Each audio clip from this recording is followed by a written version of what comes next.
La fondation, nous l'avons créée en 2009 à Senlis pour diffuser notre collection. Les œuvres qui rentrent dans cette collection sont choisies par Hervé et moi uniquement. On a dans la collection 800 œuvres. Notre choix aussi a toujours été d'acheter des œuvres d'artistes vivants. Notre intérêt, c'est d'aider, de soutenir la création contemporaine, c'est-à-dire l'artiste de notre temps, parce que c'est cet artiste qui peut, peut-être même quelquefois avec un peu d'avance, décrire une société qui quelquefois veut cacher tous ses troubles et ses difficultés, et nous, ça nous intéresse d'aller chercher ces éléments pour les combattre, notamment.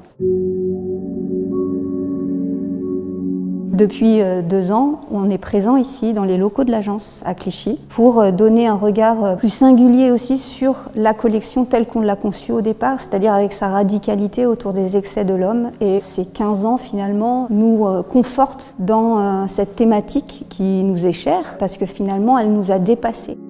C'était vraiment l'enjeu de cette exposition, redonner un éclairage sur la thématique principale de la collection.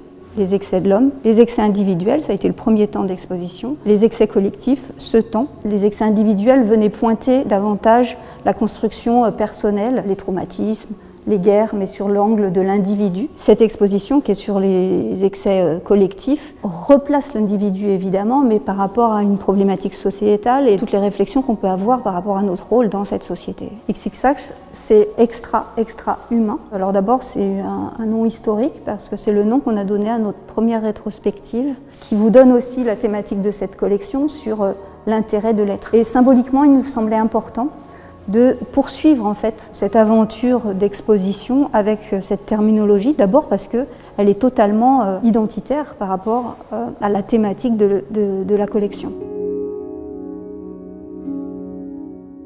36 artistes internationaux sur des techniques variées qui sont présentés sur les 3 niveaux d'exposition. Pour commencer, on a voulu faire un lien entre le premier temps et le deuxième temps. C'est-à-dire qu'on commence sur des œuvres d'artistes bruts vers des œuvres qui vont être davantage liées à la notion de sacrifice. Que ce soit les artistes bruts ou les artistes comme Andrés Serrano, il y a cette monstruosité qui à un moment donné peut être une monstruosité retournée contre soi. Et là, on va davantage s'orienter sur des artistes qui peuvent avoir un sentiment d'autodestruction et la monstruosité qui devient une monstruosité politique. Et là, on aborde les guerres de religion, les guerres politiques.